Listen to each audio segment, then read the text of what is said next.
దేవునికి స్తోత్రములు.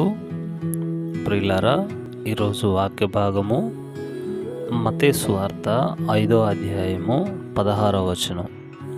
ఇలాగూ రాయబడి ఉంది: మనుషులు మీ సత్క్రియలను చూసి పరలోకమందున్న మీ తండ్రిని మహిమపరచునట్లు వారి ఎదుట మీ వెలుగు ప్రకాశింపనీయుడి అనుంది.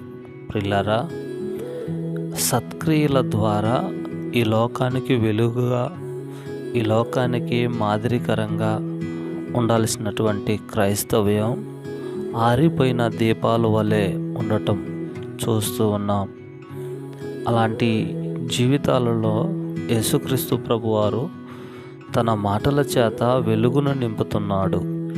దేవుని వాక్య ప్రకారం సత్క్రియలను చేస్తూ పరలోకమందున్న దేవుణ్ణి మహిమపరుద్దాం.